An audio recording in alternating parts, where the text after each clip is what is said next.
The World's Fair is one of the signature events in St. Louis's history. In 1904, over 19 million people visited to attend the World's Fair, where over 60 nations came and displayed, goods and technological innovations. There were temporary buildings built for this fair, these iconic structures, and it's so easy to find pictures of those buildings that sometimes other attractions at the World's Fair get a little bit lost. And I think one of the most fascinating things about the World's Fair is the food and the restaurants that introduce new kinds of food to St. Louis or serve food in interesting places.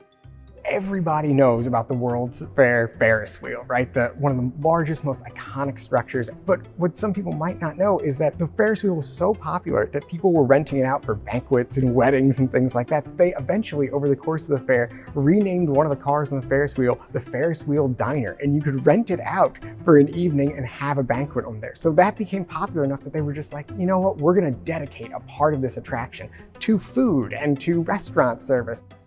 One of my favorite restaurants at the fair is the Louisiana and Texas Rice Kitchen. It was this little food stand near one of the main gates to the fair, and it ended up being one of the most popular restaurants at the fair. It was put on by a rice growers association that was based in the United States, and they were really trying to use this stand to popularize rice in America. Every dish the restaurant served came with a side of rice. All of their bread was made from rice.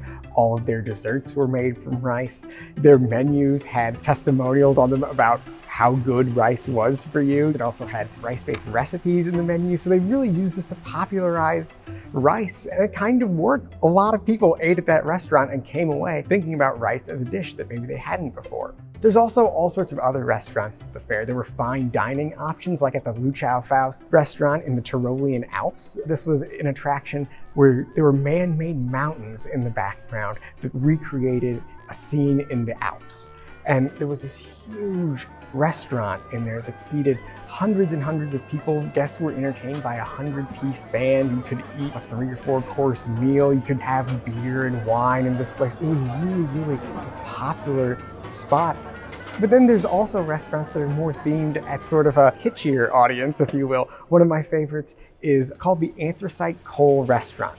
And it was in a mining exhibit at the fair. And you actually had to take an elevator down below the ground to get into this restaurant. And once you were in there, all the tables, all the walls, everything was made out of anthracite coal.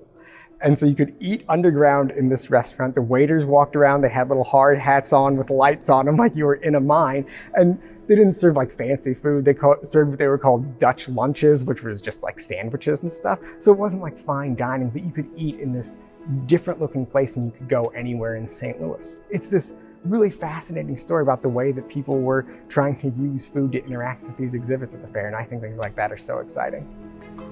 Next week on History Spotlight, why engineers didn't believe that this spectacular St. Louis bridge would stand. To learn more about the Missouri Historical Society, visit mohistory.org.